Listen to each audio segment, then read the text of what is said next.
आज हम लोग जो है अर्धवार्षिक परीक्षा में पूछा गया साइंस का जो है ऑब्जेक्टिव प्रश्न देखेंगे। कल हम जो आप लोग को जो है मैथ का ऑब्जेक्टिव प्रश्न बता दिए थे, तो आज हम लोग साइंस वाले देखते हैं। तो ये हम लोग अब स्टार्ट करते हैं। तो इसमें जो है फर्स्ट प्रश्न आप लोग से क्या कहता है? फर्स्ट प्रश्न कहता है समतल दर्पण द्वारा बना प्रतिबिंब कैसा होता है? तो समतल दर्पण द्वारा बना प्रतिबिंब ये हर हमेशा काल्पनिक तथा सीधा होता है। तो इस प्रश्न की right answer option number B होगा। नेक्स्ट प्रश्न है, कहता है कि मुख्य अक्ष के समांतर आने वाली किरणें अवतल दर्पण से प्रवर्तन के बाद होकर कहां से गुजरती है? तो ये जो गुजरती है फोकस से होकर गुजरती है। ऑप्शन नंबर सी सही है। नेक्स्ट प्रश्न है प्रश्न संख्या 3 में कहता है निम्नलिखित में से किसमें आपतन कोण प्रवर्तन कोण के बराबर होता है? तो आपतन कोण प्रवर्तन कोण के बराबर जो होता है ये आप पढ़े होंगे प्रकाश के प्रवर्तन के नियम में। तो इस प्रश्न की राइट आंसर क्या होगा? ऑप्शन नंबर बी होगा। प्रश्न संख्या 4 में कहता है अवतल दर्पण की फोकस दूरी कैसी होती है? तो अवतल दर्पण की फोकस दूरी जो होती है ये होती है ऋणात्मक होती है। तो इस प्रश्न की right answer option number B होगा। प्रश्न संख्या 5 में कहता है सौर कुकर में कौन सा दर्पण का उपयोग होता है? तो सौर कुकर में किस दर्पण का उपयोग होता है? तो अवतल दर्पण का होता है। प्रश्न संख्या 6 में कहता है उत्तल दर्पण द्वारा बना प्रतिबिंब हमेशा कैसा होता है? तो उत्तल दर्पण द्वारा बना प्रतिबिंब हमेशा ये जो होता है आभासी और सीधा होता है। प्रश्न संख्या 7 में कहता है अवतल दर्पण में जब वस्तु अनंत पर हो तो प्रतिबिंब कहाँ बनती है? तो देखिए इसके लिए एक थोड़ा सा हम बात आपको बता देते हैं। यदि ये बात को आप ध्यान रखिएगा ना तो कभी नहीं भूलिएगा। मानिए कि ये आपका अवतल दर्पण है, ये जो हो गया आपका ध्रुव हो गया है, ये जो हो गया आपका फोकस हो गया है, और ये जो है आपका वक्रता केंद्र हो गया, और इसको आप अनंत मान लीजिए। तो जो भी वस्तु रखाता है ये 6 जगह ही, पहला अनंत पर रखाता है, दूसरा जो रखेगा अनंत और वक्रता केंद्र के बीच में रखाएगा, तीसरा वक्रता केंद्र पर रखाता है, चौथा जो है वक्रता केंद्र और फोकस के बीच में रखाता है, और पांचवा जो है फोकस पर रखाता है, और छठा ध्रुव और फोकस के बीच में रखाता है। ये जो हम ऊपर में लिखे हैं ये वस्तु को रखे हैं। और यदि इसका प्रतिबिंब बनाने की बात आ जाए तो जो ये आप बाएं साइड से 1 जो लिखे हैं इसको आप नीचे में लिखना शुरू कर दीजिए। जैसे 1 नंबर यहां लिखिए, 2 नंबर यहां लिखिए, 3 नंबर यहां लिखिए, 4 नंबर यहां लिखिए, 5 नंबर यहां लिखिए, और 6 नंबर जो होता है ये दर्पण के बाहर की ओर होता है। तो यदि आपसे प्रश्न पूछेगा कि वस्तु को यदि हम अनंत पर रखेंगे तो इसका प्रतिबिंब कहां बनेगा? फोकस पर बनेगा। यदि अनंत और वक्रता केंद्र के बीच 2 नंबर रख रहे हैं तो 2 नंबर देखिए कहां? वक्रता केंद्र और फोकस के बीच में। तीसरा में कहता है कि यदि हम वक्रता केंद्र पर रखेंगे तो इसका प्रतिबिंब 3 नंबर कहां है? वक्रता केंद्र पर ही है। तो यदि चौथा पूछेगा कि वक्रता केंद्र और फोकस के बीच में रखेंगे तो 4 देखिए तो किसके बीच में है? अनंत और वक्रता केंद्र के बीच बनेगा। 5 में कहेगा कि यदि हम फोकस पर रखेंगे तो कहां बनेगा? अनंत पर बनेगा। लेकिन यदि 6 कहेगा कि फोकस और ध्रुव के बीच में रखेंगे तो ये दर्पण की बाहर की ओर बन जाएगा। तो इस प्रश्न में देखिए आपसे क्या कहा कि अवतल दर्पण को जब अनंत पर हो, अनंत पर 1 नंबर यहां, तो देखिए 1 नंबर कहां आपका बना है? फोकस पर बना है। तो इस प्रश्न की राइट आंसर क्या होगा? ऑप्शन नंबर आपका ए होगा। नेक्स्ट प्रश्न है प्रश्न संख्या 8 में आपसे कहता है वक्रता त्रिज्या बराबर क्या होता है? तो हम आपको बताए थे कि वक्रता त्रिज्या फोकस दूरी में जो संबंध होता है एफ बराबर r/2 होता है। एफ बराबर जो होता है r/2 होता है। अब r बराबर आप निकाल दीजिए कितना हो जाएगा? तो ये हो जाएगा आपका 2f हो जाएगा। तो देखिए इसमें से पूछ रहा था आपसे कि बताइए वक्रता त्रिज्या बराबर होता है किसके बराबर? तो 2f के बराबर। तो इस प्रश्न की right answer option number A होगा। नेक्स्ट प्रश्न है प्रश्न संख्या 9 में कहता है कि जब प्रकाश वायु से कांच में प्रवेश करता है, वायु जो होगी आपका विरल माध्यम और कांच जो हो गया सघन माध्यम, तो आपसे कह सकता है कि विरल माध्यम से जब सघन माध्यम में प्रवेश करता है, इस प्रकार से भी आपसे पूछ सकता है। जब विरल माध्यम से सघन माध्यम में प्रवेश करता है तो प्रकाश क्या होता है? तो ये अभिलंब की ओर मुड़ जाता है। तो इस प्रश्न की right answer option number C होगा। नेक्स्ट प्रश्न है प्रश्न संख्या 10 में कहता है कि बताइए दर्पण सूत्र क्या होता है? तो दर्पण सूत्र जो होता है 1/a बराबर 1/v या प्लस में क्या होता है? 1/u होता है। नेक्स्ट प्रश्न संख्या 11 में कहता है प्रकाश का वेग सर्वाधिक किस में होता है? तो प्रकाश का वेग जो होगा सर्वाधिक आपका निर्वात में होगा। तो इस प्रश्न की right answer option number C होगा। यदि आपसे कहता कि ध्वनि का वेग सबसे अधिक किस में होता है तो इसके लिए आपको ध्यान रखना है, इस्पात आपको दे देगा ऑप्शन, या तो आपको कह देगा ठोस कह देगा। तो इस बात को भी आपको ध्यान रखना है। आइए प्रश्न संख्या 12 में कहता है अपवर्तनांक की इकाई क्या है? अपवर्तनांक की इकाई क्या होती है? तो अपवर्तनांक जो होता है दो गो राशि का अनुपात होता है, जिसके कारण से अपवर्तनांक का कोई इकाई नहीं होता। इस प्रश्न की राइट आंसर जो होगा ऑप्शन नंबर डी होगा। ये मीटर पर सेकंड जो होता है ये चाल का ऐसा ही मात्रक होता है। मीटर पर सेकंड जो होता है ये त्वरण का ऐसा ही मात्रक होता है। और डायोप्टर जो होता है लेंस की क्षमता का ऐसा ही मात्रक होता है। और अपवर्तनांक का कोई मात्रक नहीं होता है। प्रकाश संख्या प्रश्न संख्या 13 में कहता है प्रकाश का अपवर्तन किस नियम का पालन करता है? तो प्रकाश के अपवर्तन के दूसरे नियम को ही हम लोग स्नेल का नियम कहते हैं, जो 1621 ईस्वी में ये दिए थे। तो इस प्रश्न की राइट आंसर क्या होगा? ऑप्शन नंबर आपका सी होगा। नेक्स्ट प्रश्न है प्रश्न संख्या 14 में कहता है दूरदृष्टि दोष को ठीक किया जाता है कौन से लेंस से? तो दूरदृष्टि दोष को हम लोग करते हैं उत्तल लेंस से। यदि आपसे पूछता है कि निकट दृष्टि दोष को हम लोग किससे दूर करते हैं? तो निकट दृष्टि दोष को हम लोग अवतल लेंस से दूर करते हैं। प्रश्न संख्या 15 में कहता है नेत्र द्वारा पास और दूर की वस्तु को फोकस करने की क्षमता को हम लोग क्या कहते हैं? तो इसको कहते हैं समायोजन की शक्ति। तो इस प्रश्न की राइट आंसर क्या होगा? ऑप्शन नंबर ए होगा।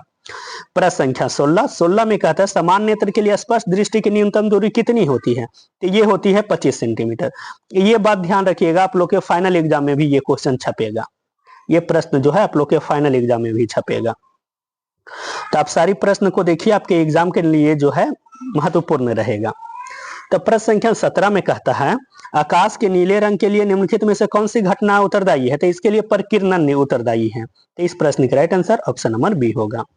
18 में कहता है प्रकाश का कौन सा रंग सबसे कम प्रकीर्णित होता है? तो ये होता है लाल रंग के। इसीलिए खतरे के सिग्नल में हम लोग किस रंग का प्रयोग करते हैं? तो खतरा के सिग्नल में हम लोग लाल रंग का प्रयोग करते हैं। प्रश्न संख्या 19 में कहता है तारों का टिमटिमाना किस कारण होता है? तो तारे जो टिमटिमाता है ये वायुमंडलीय अपवर्तन के कारण। तो इस प्रश्न के right answer option number C होगा। प्रश्न संख्या 20 में कहता है लेंस की शक्ति का व्यक्त करते हैं किससे? तो लेंस की शक्ति को हम लोग व्यक्त करते हैं डायोप्टर से। तो इस प्रश्न के right answer option number B होगा। प्रश्न संख्या 21 में कहता है विद्युत धारा की एसआई मात्रक क्या है? तो विद्युत धारा का एसआई मात्रक एम्पियर है, लेकिन कहेगा कि विद्युत धारा को किस अंतर से मापते हैं? तो आपका आंसर आना चाहिए ए मीटर। यदि अंतर की बात कहेगा तब आपका आना चाहिए ए मीटर। आइए प्रश्न संख्या 22 में आपसे कहता है निम्नलिखित में किस उपकरण से विद्युत धारा मापी जाती है? देखिए ये प्रश्न पूछ ही दिया है, ये किससे मापी जाती है? तो ए मीटर से। तो इस प्रश्न की राइट आंसर क्या होगा? ऑप्शन नंबर आपका बी होगा। नेक्स्ट प्रश्न संख्या 23 में कहता है प्रतिरोध का एसआई मात्रक क्या है? तो प्रतिरोध का एसआई मात्रक आपका ओम है। जानते हैं एम्पियर किसका है? तो विद्युत धारा का एसआई मात्रक है। वोल्ट किसका एसआई मात्रक है? तो ये विभवांतर का एसआई मात्रक है। कूलम पूछा जाए किसका एसआई मात्रक है? तो ये आवेश का एसआई मात्रक है। ये प्रश्न संख्या 24 में कहता है निम्न में से किसका प्रतिरोध सबसे कम है? सबसे प्रतिरोध कहने का मतलब प्रतिरोध से आपको समझना है कि किसमें जो है धारा तेजी से प्रवाहित होता है। तो इस प्रश्न की राइट आंसर क्या होगा? तांबा। प्रश्न संख्या 25 में कहता है कि फ्यूज को जोड़ा जाता है कौन से क्रम में? तो इसको जोड़ा जाता है श्रेणी क्रम में। प्रश्न संख्या 26 में आपसे कहता है विद्युत शक्ति का सूत्र क्या है? विद्युत शक्ति का यदि आपसे सूत्र पूछा जाता है तो ये V गुने आई और आई स्क्वायर आर भी होता है। तो इसके कारण से इस प्रश्न की right answer option number D होगा। प्रश्न संख्या 27 में कहता है विद्युत शक्ति का एसआई मात्रक क्या है? तो विद्युत शक्ति का एसआई मात्रक क्या होता है? तो ये होता है वाट होता है। तो इस प्रश्न की right answer option number A होगा। प्रश्न संख्या 28 में कहता है विद्युत ऊर्जा की व्यापारिक इकाई क्या है? तो इसका व्यापारिक इकाई जो होता है किलोवाट घंटा। तो इस प्रश्न की right answer option number B होगा। प्रश्न संख्या 29 में कहता है 1 किलोवाट घंटा कितना जूल के बराबर होता है? तो 1 किलोवाट घंटा जो होता है 3.6 गुने 10 के पावर 6 जूल के बराबर होता है। तो इस प्रश्न की right answer option number C होगा। प्रश्न संख्या 30 में कहता है समांतर क्रम में संयोजन कुल प्रतिरोध का सही सूत्र क्या है? तो समांतर क्रम का जो होता है 1/r इक्वल में 1/r1 plus 1/r2 plus 1/r3 dot dot dot इसी प्रकार से होता है।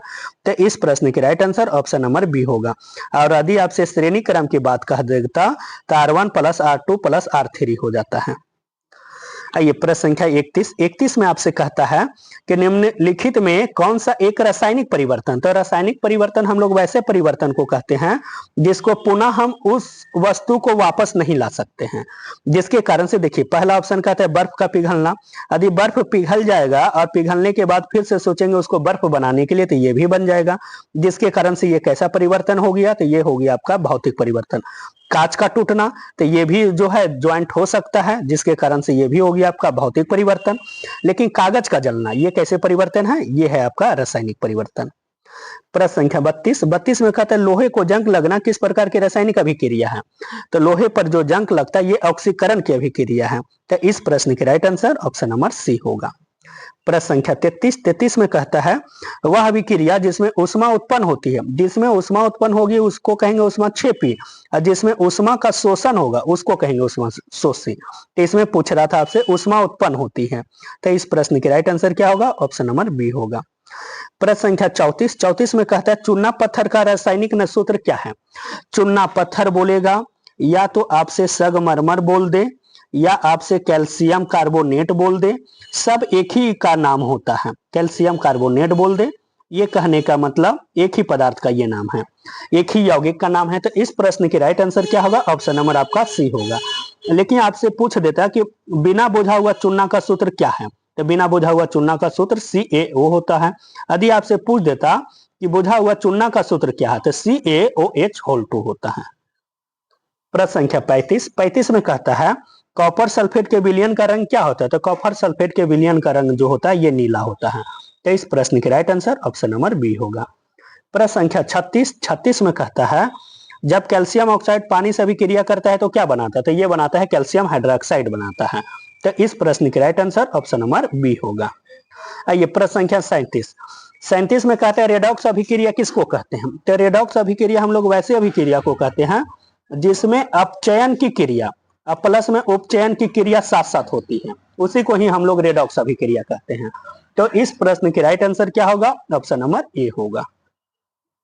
आइए प्रश्न संख्या 38 में कहता है कौन सी गैस चूने के पानी को दूधिया बना देती है, तो ये जो बना देता है कार्बन डाइऑक्साइड।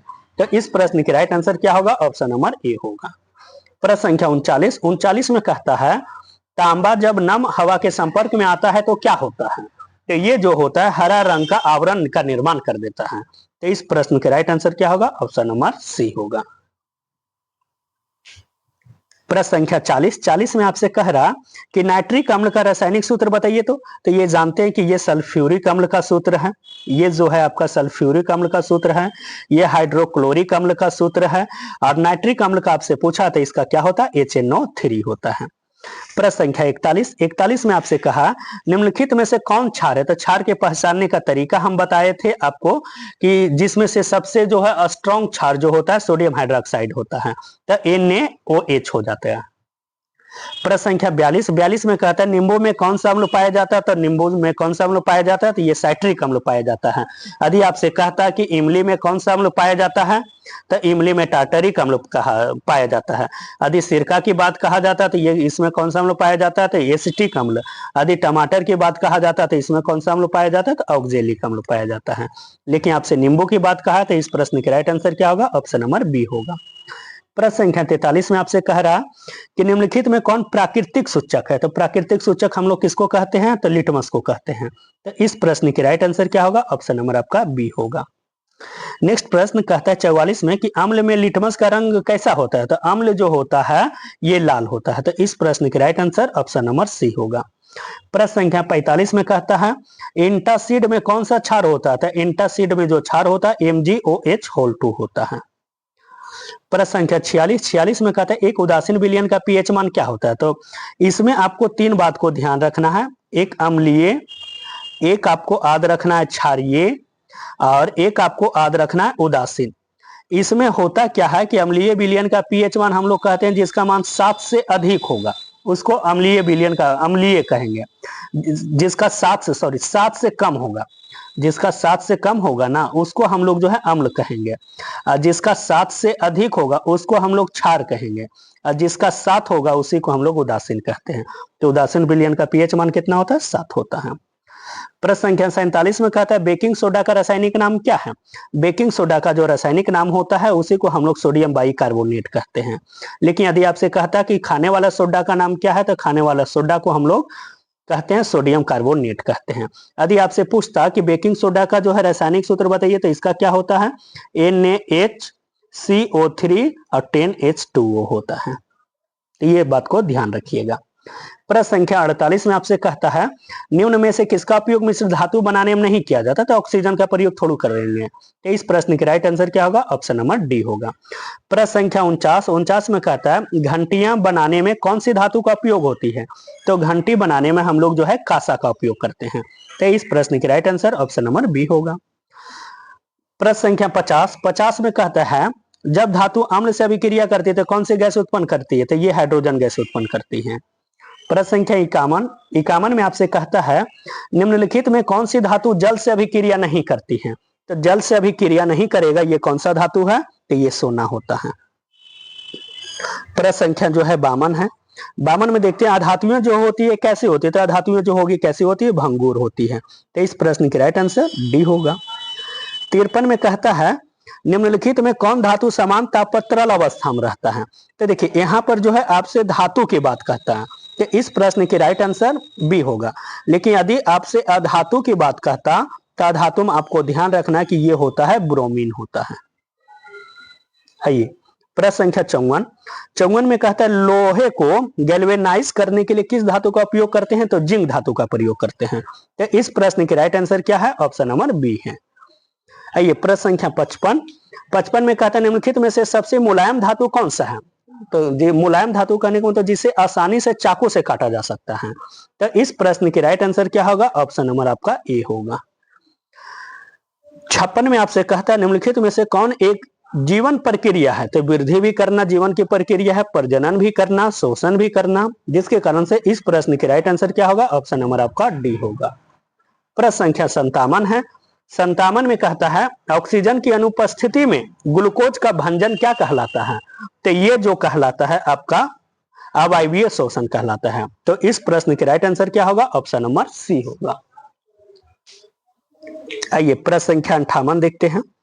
58 में कहता है कोशिका के किस भाग में शोषण होता है, तो ये तो आप लोग 9 क्लास से पढ़ते आ रहे हैं कि माइटोकॉन्ड्रिया में शोषण होती है। तो इस प्रश्न की राइट आंसर क्या होगा, ऑप्शन नंबर सी होगा। प्रश्न संख्या 59 में कहता है कार्बोहाइड्रेट के पाचन का अंतिम उत्पाद क्या होता है, तो ये बनाता है ग्लूकोज बनाता है। तो इस प्रश्न की राइट आंसर क्या होगा, ऑप्शन नंबर सी होगा। प्रश्न संख्या 60 में कहता है कौन सा अंग पित्त रस का स्रवण करता है, तो ये करता है यकृत करता है। तो इस प्रश्न की right answer option number B होगा।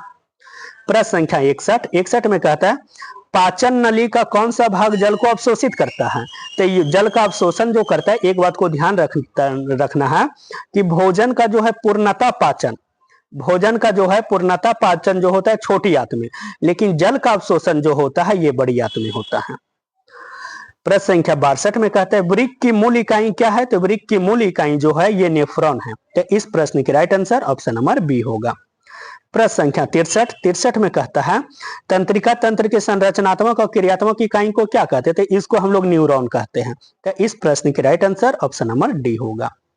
प्रश्न संख्या 64 में कहता है मस्तिष्क का वह भाग जो संतुलन और स्थिति के लिए उत्तरदायी है, तो इसके लिए कौन उत्तरदायी होता है, तो सेरिबेलम होता है। तो इस प्रश्न की right answer option number C होगा। प्रश्न संख्या 65 में कहता है रिफ्लेक्स क्रिया को नियंत्रित कौन करता है, तो रिफ्लेक्स क्रिया को नियंत्रित करता है मेरुरज्जु। मेरुरज्जु जिसको हम लोग रीढ़ की हड्डी कहते हैं, मेरुरज्जु को ही हम लोग रीढ़ की हड्डी कहते हैं। आइए प्रश्न संख्या 66 में कहता है किस हार्मोन को लड़ो या भागो हार्मोन कहते हैं, या तो लड़ो या उड़ो हार्मोन इसी को कहते हैं, तो ये कहते हैं हम लोग एड्रेनलिन हार्मोन को।